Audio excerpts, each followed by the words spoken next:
Macaroni செய்ய போகிறோம் காலையில் டிஃபனுக்கு. இப்போ எண்ணெய் ஊற்றியாச்சு. எண்ணெய் ஊற்றி நம்ம இப்போ வெங்காயம் ஆனியன் போட்டிருக்கோம். ஆனியன் நல்லா ஃப்ரை ஆன பிறகு நம்ம டொமேட்டோ சேர்த்துக்கலாம். இப்போ ஆனியன் ஃப்ரை ஆகிட்டு இருக்கு. இப்போ வந்து ஆனியன் ஃப்ரை ஆகிடுச்சு ஃப்ரெண்ட்ஸ். இப்போ வந்து நம்ம வந்து டொமேட்டோ சேர்த்துக்கலாம். டொமேட்டோ ரொம்ப சேர்த்தா புளிப்பாக இருக்கும், அதனால நம்ம 2 டொமேட்டோ சேர்த்துருக்கோம். 2 பெரிய ஆனியன் சேர்த்துருக்கோம். ரெண்டுமே வணங்கணும், நல்லா வணங்கணும். நம்ம லைட்டாக உப்பு போட்டால் இது நல்லா வணங்கிடும் ஃப்ரெண்ட்ஸ்.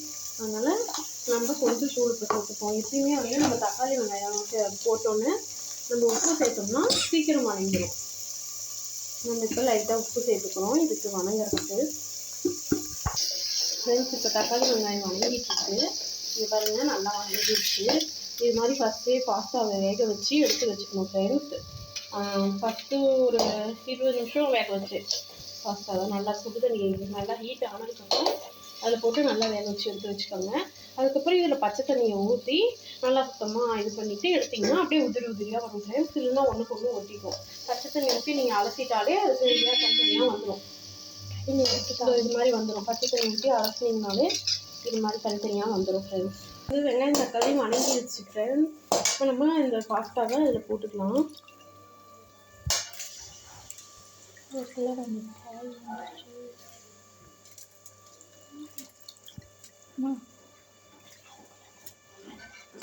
அதுக்குள்ளே இந்த இடையில வேற நம்மளுக்கு பால்காரக்கா வந்துட்டாங்க.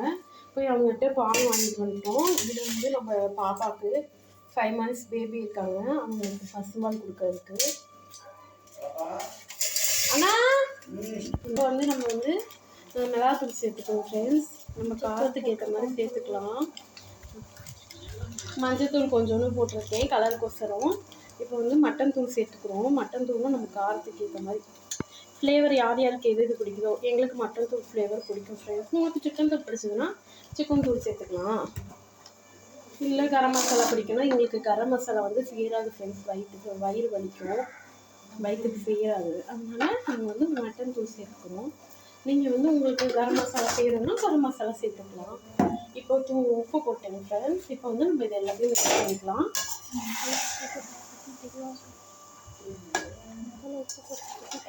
முதலையே கொஞ்சம் உப்பு போட்டிருக்கேன் ஃப்ரெண்ட்ஸ். அதனால் உப்பு நம்மளுக்கு உப்பி நம்மளுக்கு அளவு தெரியுங்களே இவ்வளோ இதுக்கு இவ்வளோ உப்பு போடணும். அது மாதிரி பார்த்து போட்டுக்கோங்க ஃப்ரெண்ட்ஸ். முதவே தக்காளி வெங்காயம் வணங்குறதுக்கு உப்பு போட்டிருக்கோம். அடுத்து வந்து பாஸ்தா வேகும் போதும் லைட்டாக உப்பு போட்டிருக்கோம். அதனால் உப்பு வந்து பார்த்துட்டு போட்டுக்கோங்க. நீங்கள் உங்களுக்கு எப்படி தோணுதோ அது மாதிரி போட்டுக்கோங்க ஃப்ரெண்ட்ஸ்.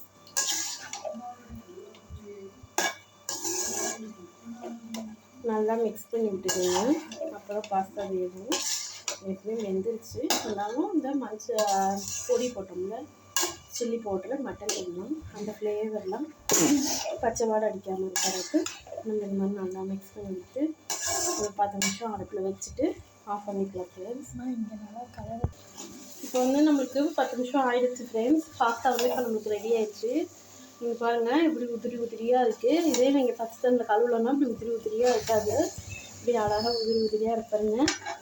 நாங்களாம் வெறும் பாஸ்தாவே சாப்பிடுவோம். எங்கள் பாப்பாவுக்கு மட்டும் சாஸ் போட்டு கொடுப்போம். அந்த சாஸ் போட்டாலும் சாப்பிடுவா. அவளுக்கு மட்டும் சாஸ் போட்டு கொடுப்போம். நீங்களும் செஞ்சு பார்த்துட்டு எப்படி இருக்குன்னு சொல்லுங்கள். பாய்.